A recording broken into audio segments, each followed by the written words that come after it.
Surender, and I'm the founder of Techizen, and I'm a third year mechanical engineering student from CIT. And this webinar is not going to be like other webinars, like where they'll be talking about like 15 minutes about the topic, and the rest 45 minutes they'll be like marketing their own company or their own product. I'm not going to market myself or my company's webinar. I'm going to like many entrepreneurs do this. They'll be telling how they started their own company and how the struggles they faced, but they won't tell about how to start a company really from ground zero, from scratch. And that is what I'm going to do. I'm going to take you step by step. So let's start the presentation. I have a presentation for it. I think I'll share it now.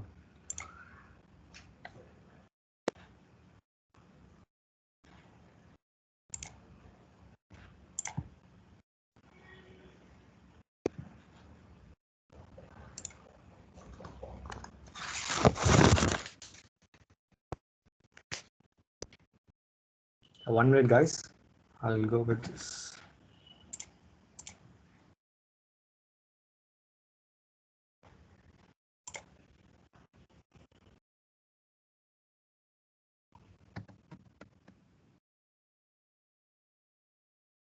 I think is my presentation clear? I don't know. I'm not sure.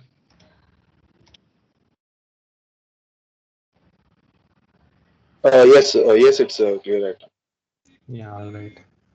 So let's actually I've figured the webinar into three parts. So in the first part, I'm going to talk about like what is entrepreneurship and who's an entrepreneur. So what is a startup? So we'll cover the basics in the first part, and on the second part, we'll talk about the how to start a company really from scratch, from ideation to scale up. I'll take you like a 9-step process. It's there, so I'm going to go through it. And on the third part, I'm gonna talk about the tools and the software which we entrepreneurs use it to make our life easier. So we'll start with the first part, like what is entrepreneurship?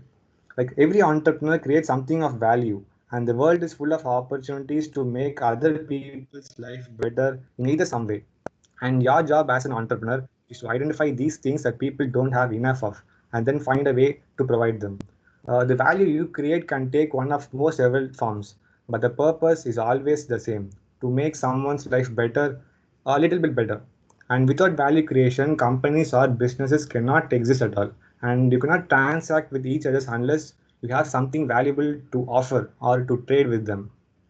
And the best business in the world are the one that creates more value to less people or less value to more people. So regardless, the more value you create for other people, the better business you will be and the more prosperous you will become. And if these sound simple, it's because they are. Companies and business are not rocket science. It's just a simple uh, process of identifying a problem and then finding a way to solve it, which benefits both parties, your company and your customers. So anyone who tries to make business sound more complicated than this is either trying to impress you or trying to sell you something that you don't need. A company which doesn't sell value for others is a hobby. A company which doesn't attract each other is a flop. A venture which doesn't sell value it creates is non-profit. A venture that doesn't deliver what it promised is a scam. A venture that doesn't bring in enough money to keep itself operating doesn't exist for a very long time. And all successful companies sell the promise of some combination of money, status, power, love, knowledge, prediction, pleasure, and excitement. So that's like the basics of entrepreneurship. Like you have to know. And we'll go with the next thing. So here are the 5 pillars of entrepreneurship. Like over 90% of the startup fails in the first 3 years. That's because the entrepreneur, they start the company even before they know about the basics of how a company functions, the fundamentals of business and company activities. So I don't want you to start like that. So before starting a company, so I want you to self learn, take at least 4 to 6 months to learn the fundamentals of these topics. So let it be finance. For example, take finance. Like you don't have to be the next Warren Buffett or something. You just need to know the basics of it. Like what is profit, what is loss, what is cash flows, and what is in gross margin or cash in cash, like that. You have to know it. And for marketing, take you have to know about the online marketing tips, SEO, SEM, content marketing, copywriting, you have to know about. And I just suggest you become a T-shaped person, T-shaped CEO. Like you have to have an in-depth knowledge in any of one of the things and know the fundamentals of the other four. So, for example, take me. I have an in-depth knowledge in marketing, while I have a fundamental knowledge in these four things. So, and if you want to improve your value as an entrepreneur, focus improving our skills related to these five parts. And these are the basics of every good business idea and business plan. If you can define each of five processes of any businesses, you will have a complete understanding of how it works. And if you are thinking how to start a business, defining the process might be looks like the best way to start about it. So make sure you don't have to submit a research paper or thesis in it. But the fundamentals is enough. So we'll go to the next thing. So I'm gonna get through the difference between a startup and a sustainable company. There's a huge difference between it. Startups are designed to disrupt the industry in less than 1 year of the time. So, if, for example, if I'm starting a startup in medical industry, I'll be aiming to disrupt the industry within 6 months or something. So that's called a startup.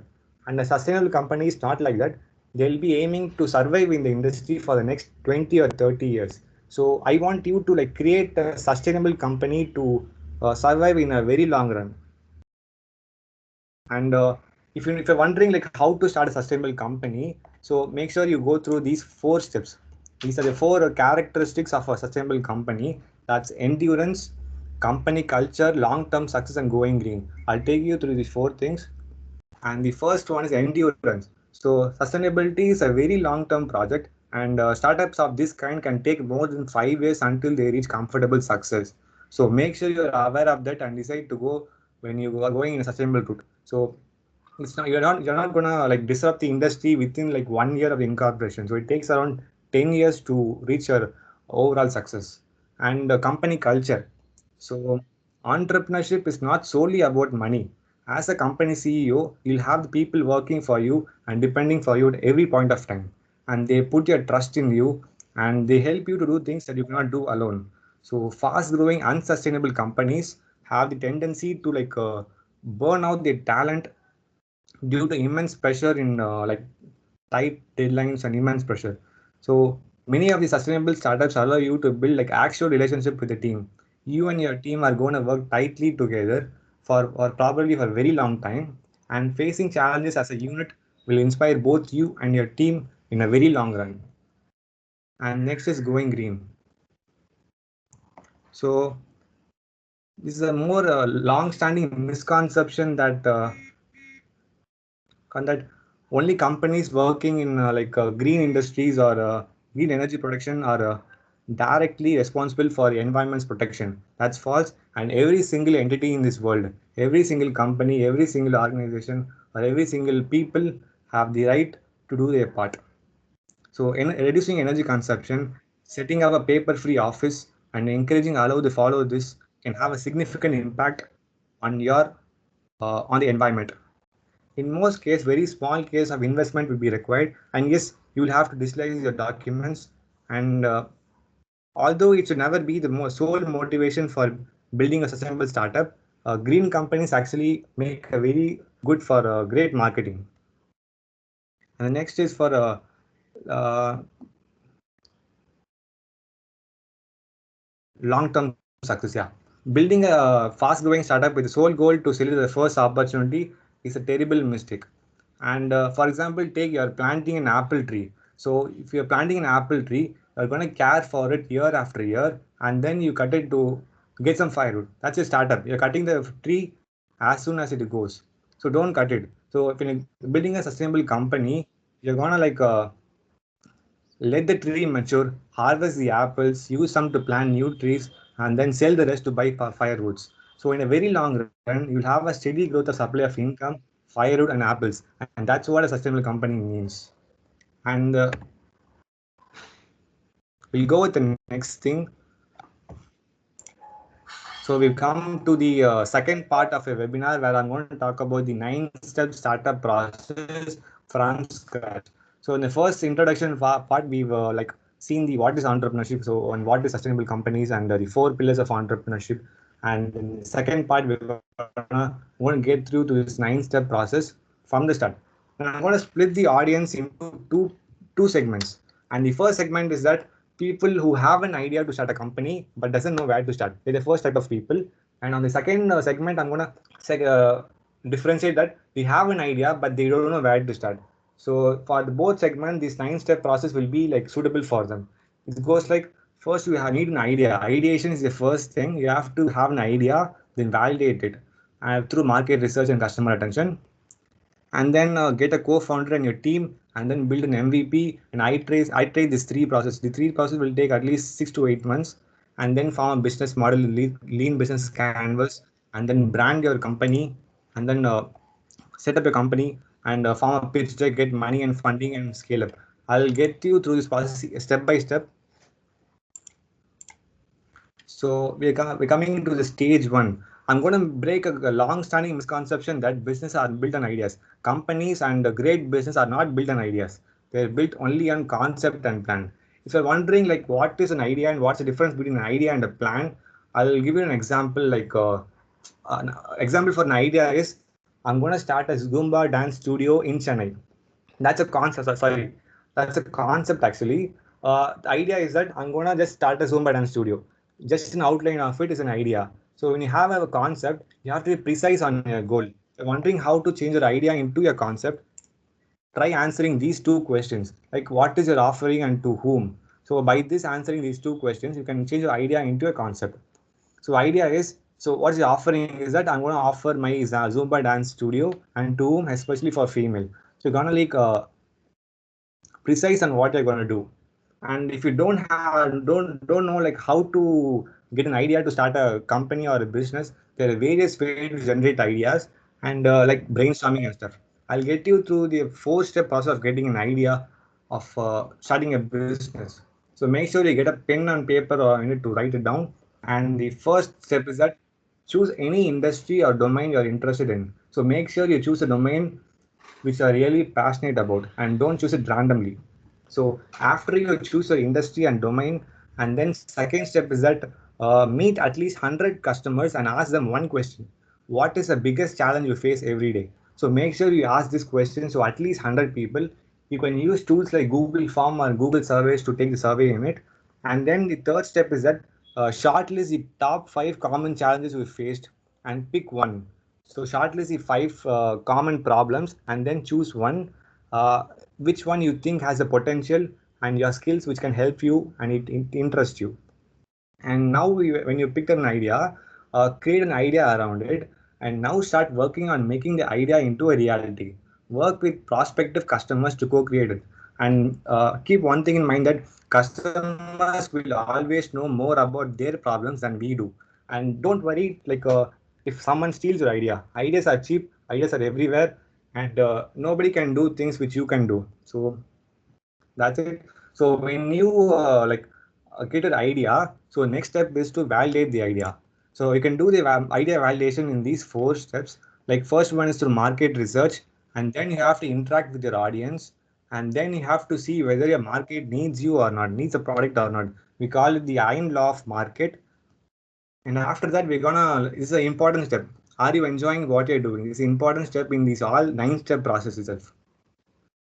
So in the first step, through market research, it goes like this. So make sure you have a brief layout of your product that includes its features, its users, audience, and benefits. It can be anything like a Word document or a video file. Make sure you document it, brief layout of your product.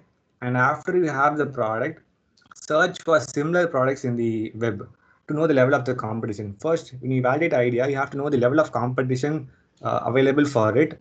And after you do it, if you find any similar products on the web, make sure you cross check every aspect to find any similarities.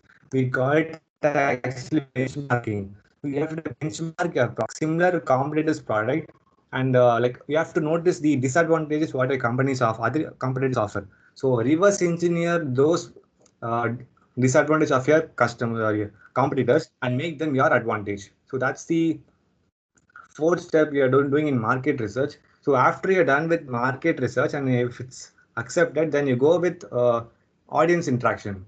So this is the most fruitful aspect of the process, and you will get to know some things from the customer's point of view. And you can refer to various online websites and online forums are there for to know about the customer's issue and regarding the existing products. So make an online survey to know about the user's expectation, features that they want in the product, and harness the power of social media by gathering reviews from your social circle or your friend circle, and discuss your idea with the known ones and know how they would like your product be, and make sure that there's no perfect trick actually to know how your idea will be performing in the market, and you can only test and check if it works. And some of the budding entrepreneurs have faced a lot of failures before getting into the point they are today. And the third step is that, does your market needs you or not? Actually, there's a very interesting law called the iron law of market, and it's like every business is fundamentally actually limited by the size and the quality of the market it attempts to serve. And if you create something that no one wants, it's actually waste. And the best approach to do it is to identify what people wants to buy and then go through it. And actually, when if two markets are equally attractive to each other in other respects, you better off choosing the one with competition.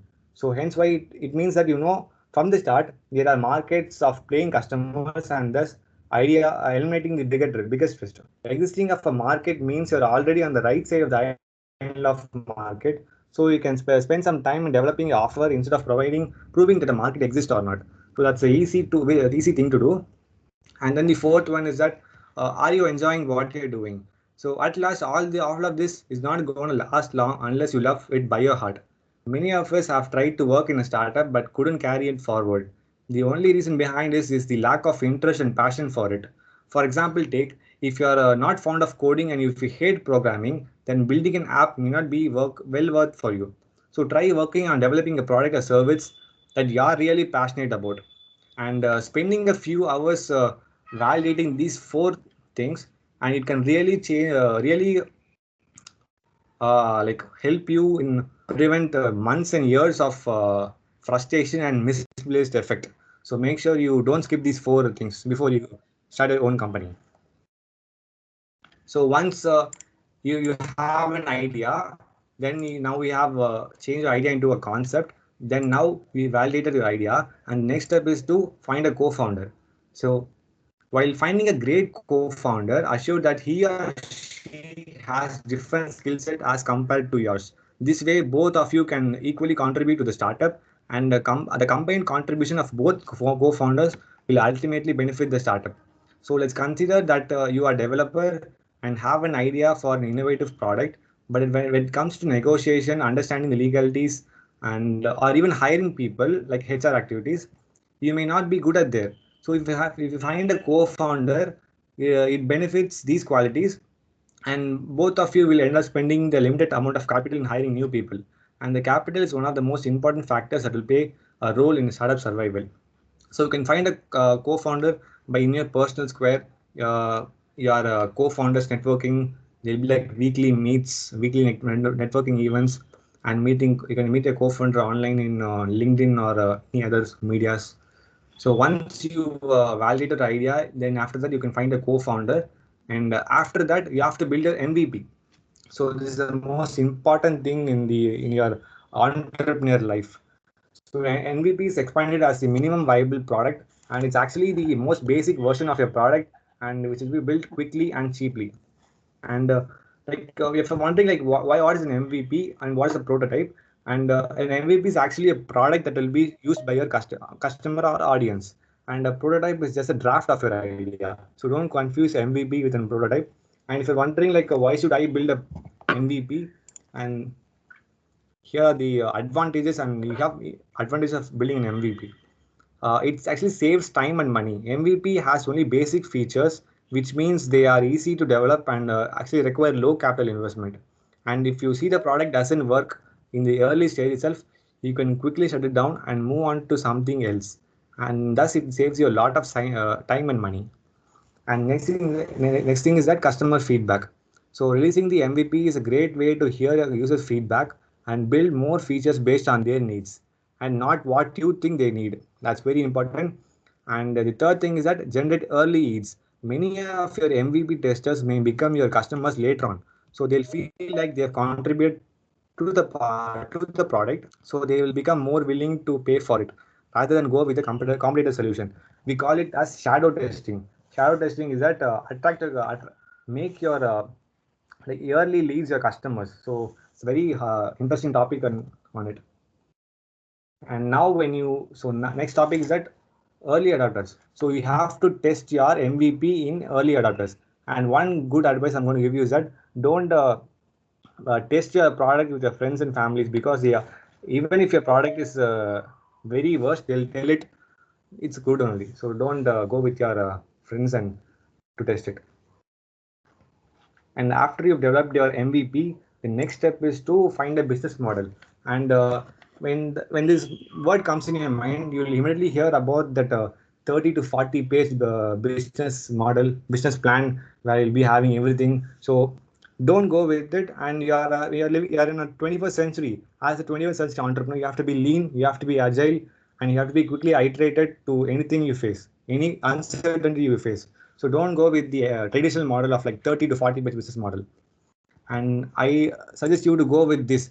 Actually, this is a lean business model, and you must have this. This is called the DNA of every business, and make sure you keep it confidential within your team and don't make it public. And you can download it in the Google for free itself. If you type lean canvas model, you can find this template for free. You can download this and you can start filling this. So it's easy to fill. So here it's a problem statement. So here you have to do like a top one or three problems your customers face. You have to specify here, and on the next box you have to fill the solution, and here the USP and what the unique thing you are offering to your customers, your unfair advantage, who's your customer persona, and your channels, and the cost structure and the revenue. You have to fill this and make sure you don't share it to anyone. That's important. So once you are done with doing your business model, and the next thing you have to do is that branding. So, sorry, product market fit. Actually, it's a funny term, and but here's a concrete way to think about it. When people understand and use a product enough to recognize its value, then that's a huge win. But when they begin to share their positive experience with their friends, when you can replicate the experience with every new user who your existing users tell, then you have the product market fit on your hands. And when this occurs, something magic happens. All of a sudden, your customers become your salespeople. Market fit is when your customers become your salespeople, and it is very important to launch your product. And the next thing is that branding. So branding your startup essentially means to establish an identity for your business. And there's a misconception that branding is only about like logo, the color, the font. Actually, it's not about the logo or color. It's also color. It's actually a an emotional bond between the customer and the brand. So the identity of a brand holds a uniqueness among the other competitors in the market. A brand has its own voice, own personality, own architecture, and makes it recognizable for the people. For instance, when you hear the name Pepsi, what jumps right in your mind? Like certainly their blue ribbon, their logo, their ad, or something related to that drink. So that's the power of branding. When people start visualizing your brand when they hear its name, that's when you consider it established. So building a brand identity is a long-term plan, and there are several organizations which I know that initially avoid this step and are eagerly directly jumped into the operations. So when you build a brand identity from a start, it gradually makes its name to the marketplace. So once it acquires a significant amount of attention, then whatever product you launch, people are bound to show interest in it. They don't have to buy it. If they show interest in it, and you can make your sales people or marketing well enough to change those interested people, interested prospects into your customers. So once you've established a perfect and strong branding, then you have to do these steps. So the designing the logo for your organization, and if you have any separated budget for your logo, you can hire some freelancers or agency to do your work, do the logo work, and or you can choose some free tools like Canva or Photoshop. You can design your own logo, And then you can these three steps: building your website, picking a domain name, and finding a hosting. You can do this by Wix or WordPress. And don't go with GoDaddy because their cost structure is way too high for early stage entrepreneurs. And designing and developing a site. And if you have any friends in your computer science department, you can ask them for help. And as I said before, if you have any budget, you can hire any freelancers to this. And don't do these steps before you validate your idea. That's called the shiny object syndrome. So like even before you validate the idea, you'll be doing your doing a website, doing a business card or something. So don't do these before you validate your idea. And on the next we have, so once you've established your brand, have your website, your domain name, and now is the time to register a startup in India. So when you start register a startup, there are two ways to do it. So the first way is to register a startup in MCA. MCA is called as the Ministry of Corporate Affairs, and it comes under the Startup India scheme, and it takes around about 12,000 rupees plus GST for registering in India. And on the other hand, you have MSME registration. So till last month, the government was charging fees for it, but now they have cancelled the fees and made MSME registration free. And it's just this is a one-page application form. So with PAN or without PAN. So if you fill the form, you'll be getting the company certificate on spot. So I suggest you to go with MSME registration. So once you've taken your company to a certain height, and when you have generated revenue, then you can cancel the MSME registration and then pay for Startup India scheme. So if you're wondering like how can I do it, and what ownership models can I choose? So these are the four ownership models you can choose. It is applicable to both Startup India and MSME. So the proprietorship is like no registration will be required, and legally you are the sole proprietor. And for taxation, your income will be taken as a taxable income, and you cannot actually transfer your ownership to other company or other person. So you will be like the sole responsible for your company. And lastly, that you cannot call in foreign investors to fund your venture. And note that sole proprietorship doesn't count as a startup in India. So make sure and keep that in mind. Proprietorship doesn't count as a startup in India. It's just a asset for you, like how you own a car, or how you own your real estate. Car is just a needs at least two people to start with. You and a co-founder will be perfect for it. And here, you may or may not choose to register a company. However, if you register, you will come under the legalities and compliances applicable for a partnership company. You can search it for it. A partnership firm can be only listed as a startup in India within its 5 years of its incorporation. So after 5 years, it doesn't count as a startup in India. And next thing is very it's called LLP, Limited Liability Partnership, and LLP in India will be comes under the LLP Act of 28, and it comes under the Ministry of Corporate Affairs and must have all, at least two partners. And further, in India, an LLP mode of operation will be actually preferred over other resident systems. And there are various benefits as an LLP than other these three, including like operational flexibility, fewer compliances, and among others. And the next thing is like private limited company. So they are registered under the Companies Act of 2013. And to be more precise, a company can have a workforce of around 200 people, and it at least need to have two directors, two C-level members, and 8 directors. And there are additional legal formalities to register a business in India. They have actually various uh, benefits according to your state government. So once you've figured out the ownership model, you can now ready get your pitch deck. Pitch deck is nothing but like a brief presentation that provides the investors like who you are and what is your business doing. So just a presentation of it, and don't skip this step. Actually, as an entrepreneur, you don't know when you will meet a potential investor or potential collaborator. So make sure you get ready with this presentation, and prepare like a 1 minute pitch, one elevator pitch to face any any investors when you meet in any meeting. So these are the 12 slides you must include in your pitch deck. So first, intro, problem, solution, why, now offering, market, competition, traction, business model, team, financials, and ask. So these are the 12 slides you must include. And once you've completed your pitch deck, the next thing is funding and money. So 90% of startups fail in the first 5 years of the launch, and many of these are because of the money crunch. So and sometimes the founder do not get enough fuel to keep the engine running, and while others fail using it optimally. And therefore, getting a startup funded is important, but gaining the ability to utilize the money smartly also matters.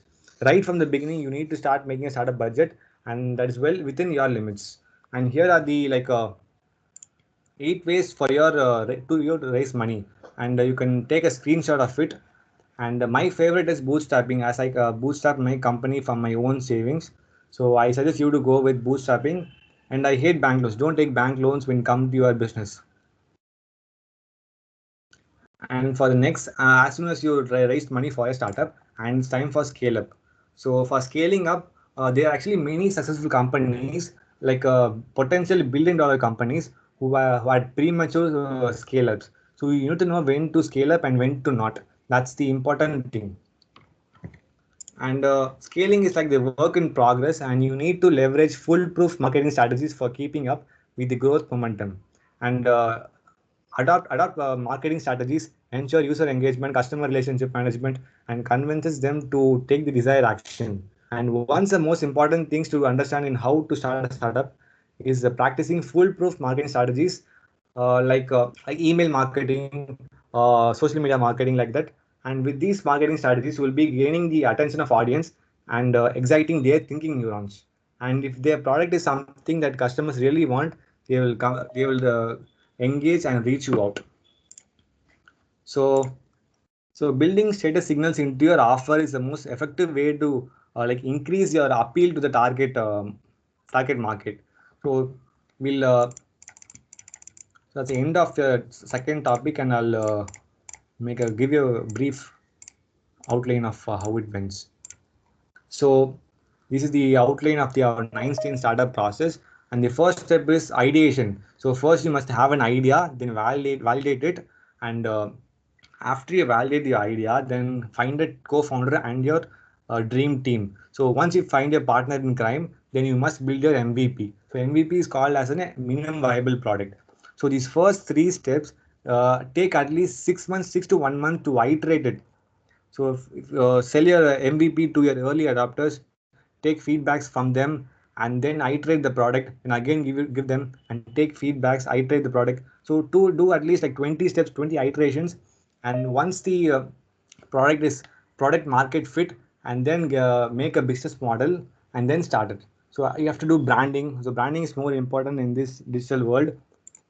And then incorporate the company with those four ownership models: proprietorship, LLP, partnership, and like private limited. And um, and make sure you have a good pitch deck. So pitch deck is more important as an entrepreneur.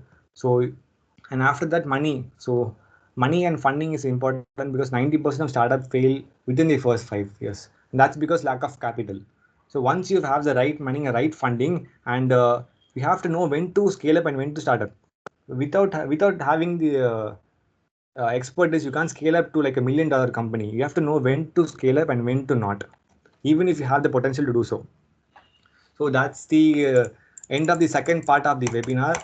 And now I'm going to quickly go to the third part, where I'll be like giving you the tools for getting us tools for tips for budding entrepreneurs. So quickly, you can take a screenshot or an write it down in your notes. So when choosing a name is more difficult than choosing the idea. Trust me, I've wasted around 3 to 4 months in choosing the right name for my startup. So you can use these four artificial intelligence websites, AI websites, to generate a name for free. And you can take if you have a name, you can go with name, or if you don't have a name, you can go with this. And I'll change slide. And as I said before, if you have a separate budget for logo and designing a website, make sure you hire some agencies or freelancers in it. And if you don't have a budget for it, you can use Canva and Logo Garden. And these two websites are for freelancers. Use Canva for it. I've used to create this presentation. It's actually free and it's awesome. And market research, I've said about you to the four steps. It's like the make a brief layout and search the level of competition. You can search the level of competition using Google Trends, and like how much the keyword is being searched in your area, and you can take Google surveys. When you take census viewers, you can use these tips for it. Actually, everything is absolutely free. So here are some social media tools. You can use it to make a content marketing plan for the next 90 days or 1 month. You can use it to create the plan for it. And here comes the favorite part. And the virus have gave us a way to uh, like uh, work work from home is like very famous in nowadays. And the project management software like Asana and Slack will be like a virtual workplace. It's everything is free. You actually have a paid plan and a free plan. So go with free plan. It's easy and useful for you in the long run. And customer service. So this is the like hidden gem in for many startups actually fail because of poor customer service. If you have a good customer service right from the start, right from ground zero, right from your ideation stage, you'll be having good sales and you'll be good in business, good in life too. So the payment system, these are the four types of payment system. InstaMojo is my favorite and Razorpay is my favorite. And you have to have a bank account and a PAN card to generate a payment gateway. So make sure you have a GST number too for giving getting tax to the government. And funding platforms. Actually, I don't believe in these platforms, but it might be useful for you. So take a screenshot in it. And this is the same thing I've told you about CRM software, Infusionsoft, HubSpot CRM, Flick, and Content Flow. HubSpot is my favorite. I use it for the past 6 months. I use the free plan actually. It's awesome. You have to try it. So email marketing platform, MailChimp, Sentinelblue, HubSpot, and Sendy. I use HubSpot here also. You can check out MailChimp is actually free. And HubSpot is actually I think it's premium. I'm not sure. And here are the analytics tool. So if you have a website or a landing page, you have to know what page or customers are you visitors are visiting, and which place they are visiting and which time they are visiting, the heat map of your website. So everything will be available on Google Analytics. This you have to go with Google Analytics. It's compulsion in every business you are. Make sure you like. There's also Google Analytics Academy in Google, so you can go and study it. So that's the end of the webinar. I'm going to wrap up my presentation over here. And thank you for attending this webinar. And this is my first ever webinar. And thank you for attending this. And thanks Kushi and her team for inviting me and giving this opportunity. So if you have any problems or any questions or any troubles in it, you can text me or email me in this email. So I'll be reaching out within 2 days. So thank you so much.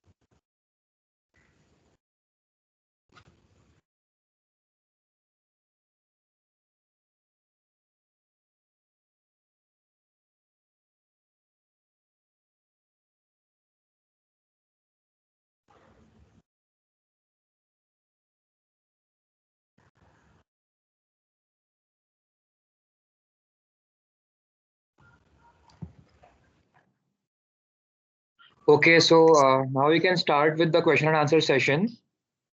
So I kindly request the participants to type their questions in the WhatsApp group, and so the speaker will answer the same.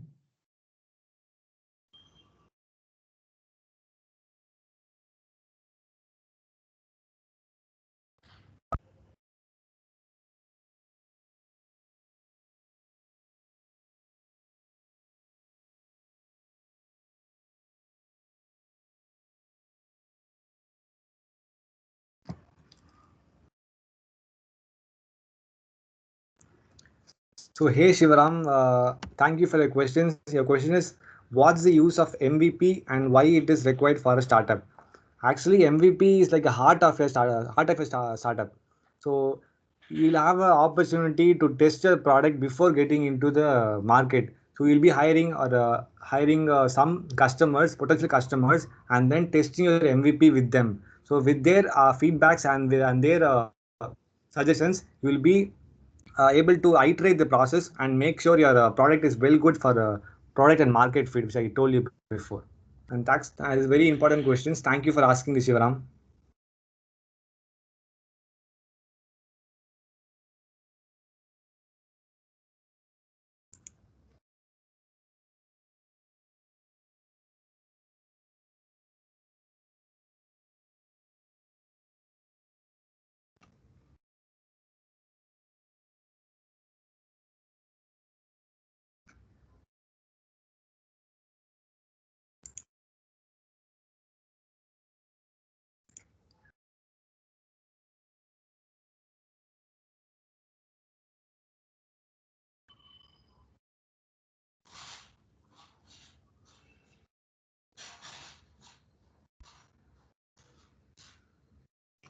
Yeah, I have another question. Is the process same for other domain companies on it? Yes, it's actually same for every companies, every domain. You have to follow this. You have to follow this process, nine-step process. You have to have an MVP, you have to do branding, you have to do pitch deck. Everything is common for if you have a you need to build a strong company or a successful business. You have to follow these steps.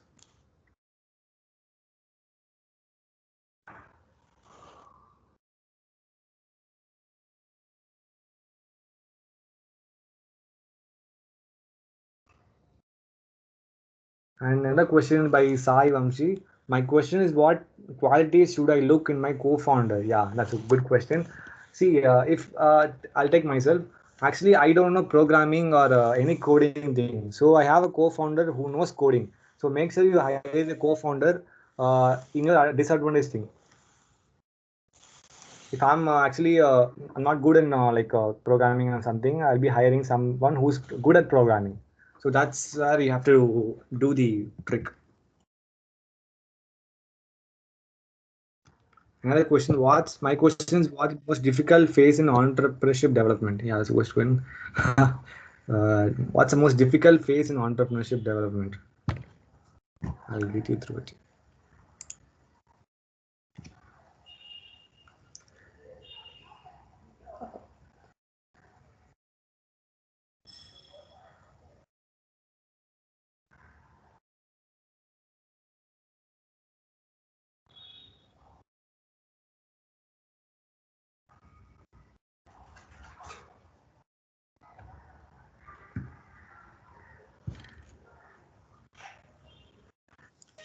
So we have another question by Krishna Prasad. Could you please explain me in detail about the difference between the MVP and a prototype? Actually, prototype is like a 12th standard science project is called a prototype, but an MVP can be released to the directly to customers. A prototype cannot be released by the customers and just a showcase by your idea. Like if you have something in your mind, you'll be sketching it in the note, right? That same thing is prototype. Cannot release it to customers, but MVP you can release it to the customers. Yeah, potential customers.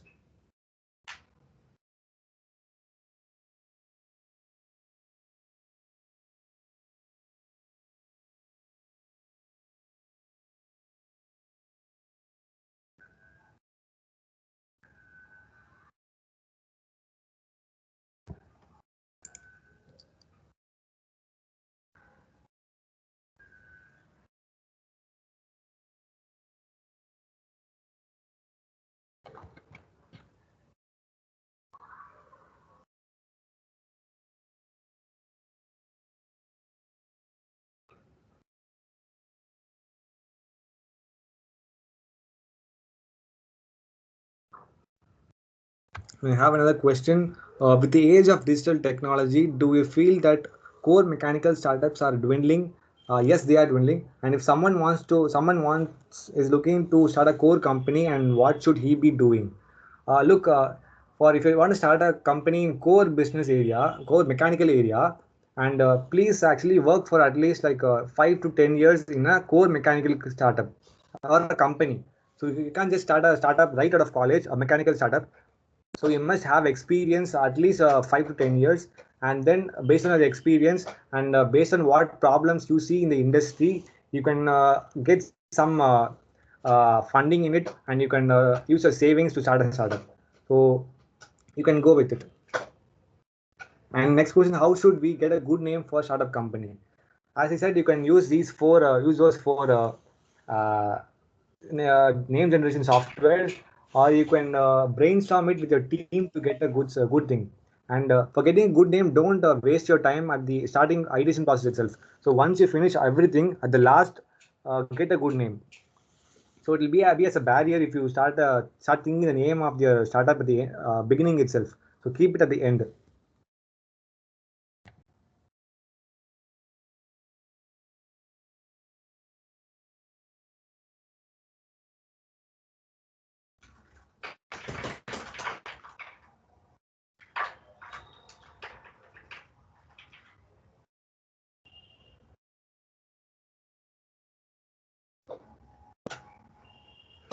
Hello, Surendra. How did you know when you had the right idea, and how did you handle adversity and doubts?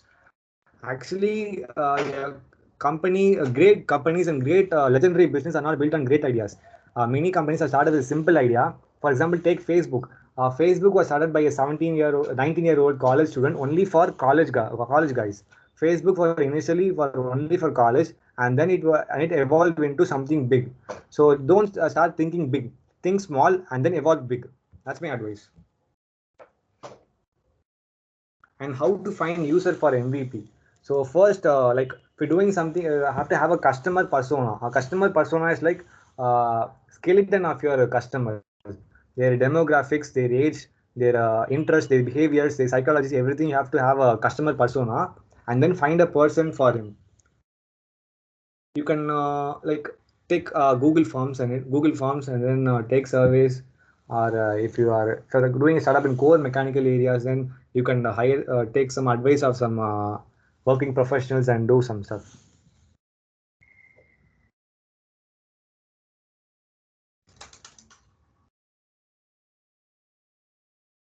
So I'll be sharing my presentation in the WhatsApp group, so you'll be able to like go through it once the webinar is over.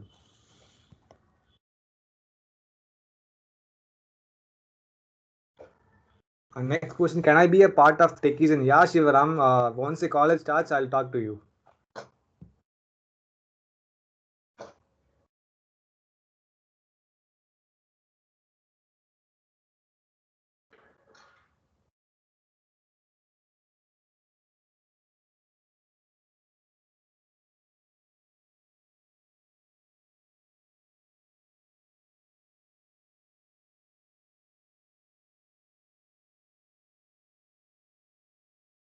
Uh, Another question by Yuresh.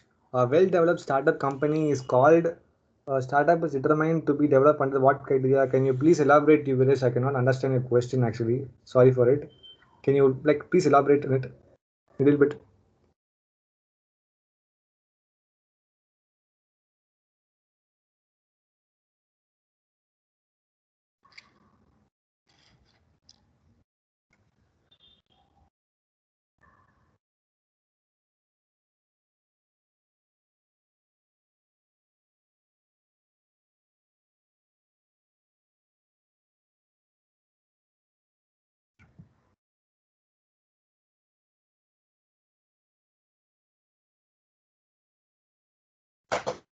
So another question is that without any skills, we can start a startup company, or with experience, we should start a startup. That's my first point. Don't start any company without any skills. You must have at least one high payable skill. For example, you must know good about marketing, or you have to be good at finance. You have to be good at leadership. So don't start blindly without having any skills or that's what I said. You have to like spend at least 4 to 6 months in self learning all these like five pillars of entrepreneurship. So don't start it. Experience doesn't matter. Actually, I have zero experience. I haven't done any internship in any companies. I've started it. So experience doesn't matter. Only skills matter. You can gain experience when you start a startup. Even if you fail, it's a good thing only.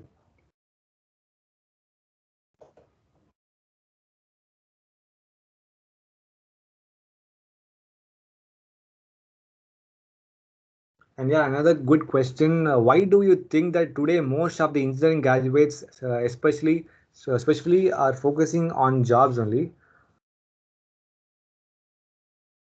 How much does the current educational system have a role to play?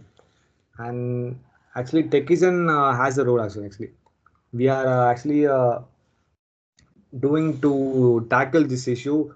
Even many of my friends, when I asked them to join my startup, they said I'm going to do this joint placements. I don't know, like in the next 5 or 10 years, they actually the university degree will be useless.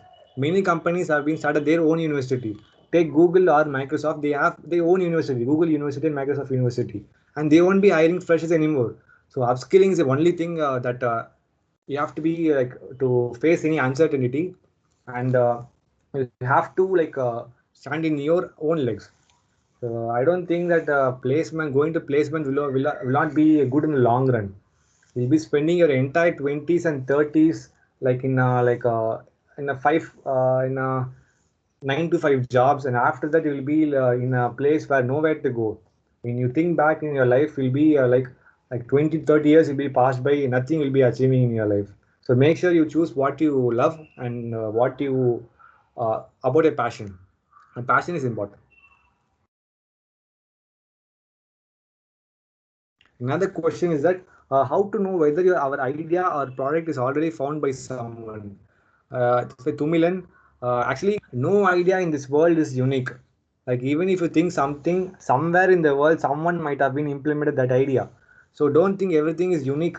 And you, if you have competitors, that's good for you. And I don't call competitors as a competitors. They are my collaborators. So you must work with them closely and make sure you have a good place in the market.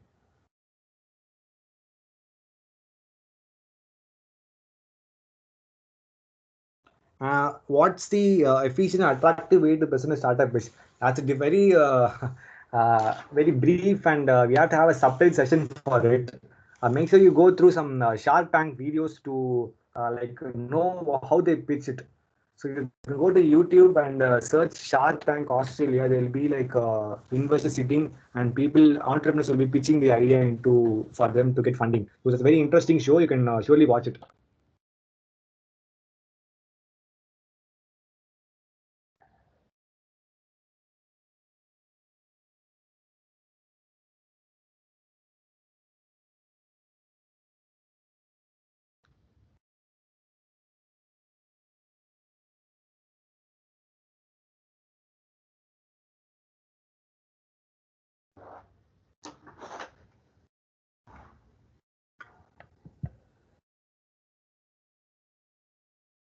And another questions, what is the first step to start a startup? I'm having an idea and I found my co-founder, but I'm not having clear idea of it. So actually, you have already passed the difficult phase. Many budding entrepreneurs face difficulties in the ideation stage itself.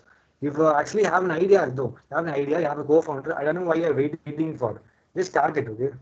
Nothing is going to happen. You have college, right? You start a startup in college. You have a cushion. Even if you fail, you have your family, you have your friends too, and you have your staff to protect you and have your back.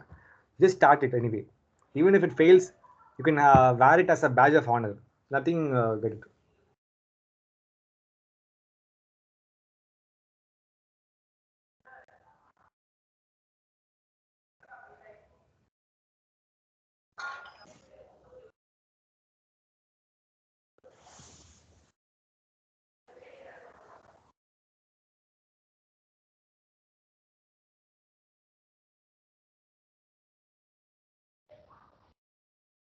So what are the basic, another question is that what are the basic qualities of a person who needs to start up?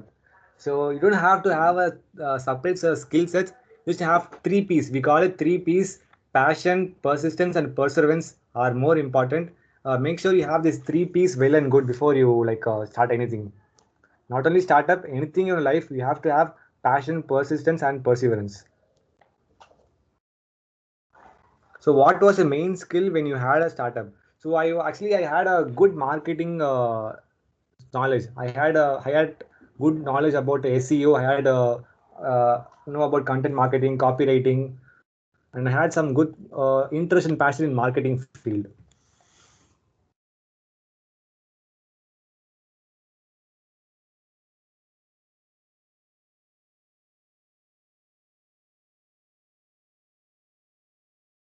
And another question is how can develop your skills? Yeah, I think if you have a phone, you'll be in the home screen. There'll be like a Google icon. They'll be there. If you search in the Google icon, the entire 4-year degree program will be available in YouTube. So you don't have to like study 4-year engineering. So even more than that, they'll be available in YouTube. And if you have everything's available in the phone itself. So it's a matter of how you use your mobile technology. That's very simple. How you use your phone is more important in your 20s, in your college, in your teenage age. Could you share your experience when you started Techizin? That's a good question, but it's just been 3 months since I've started Techizin, so that's a very uh,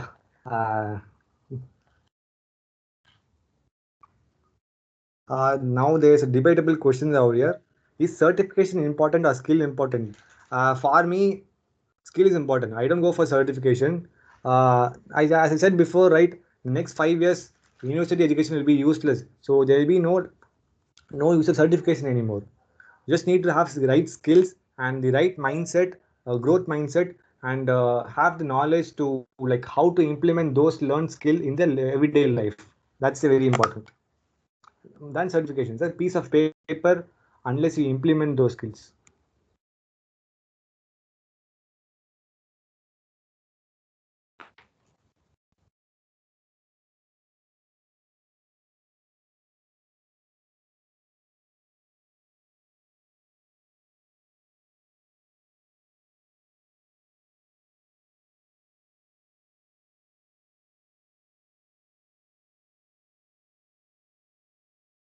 So another question here is, what are the points to consider when doing market research? So I'll take you to the 4-step process again. So first you have to do is that you have to have a brief layout of your product that includes its features, its uses, its audience, and benefits. So make sure you have a brief layout of it. It can be a document folder or a YouTube or a video. So make sure you have a brief layout of it, mind map it, and it could be any format you want. So after you have a brief layout of your product, go to Google and search similar products for the on the web to know the level of competition. So you have to know who are your players you're tackling with, your competitors, your potential collaborators. You have to know who's on the field with you. So after you find your similar products on the web, make sure you cross check with them with every aspect of similarities. So we call it as benchmarking. So keep your market on the left hand side, and on the right hand side you will be having the competitors product. So find the disadvantage and the disadvantage and flaws in your competitors product, and make those disadvantages your advantages, and iterate the product. So that's called benchmarking. And after that you have to refer customer reviews. You can refer to customer reviews in Google reviews or Amazon reviews. Is It's more useful as a hidden gem actually, Amazon reviews. And you can improve the product in it. Sorry to interrupt, Surender. Yeah. So, guys, due to shortage of time, we cannot take more questions. He has shared his contacts, and you guys can contact him and ask your further questions. Definitely. So, so now we move on to the end of the session, and I thank Mr. Surender KV for dedicating his time and efforts in making this webinar a successful one. Also, thank you everyone for attending this webinar, and we hope that you all liked it and was up to your expectations. Please do fill in the feedback form to avail the certificates and help us know what your views and feedbacks are. Thank you all and have a nice day. Uh, Before leaving, actually, we need to have pictures and screenshot of this webinars. So I request you all to switch your cameras on, and so that we can take screenshot for documentation purpose. That will be great if you can follow it, please.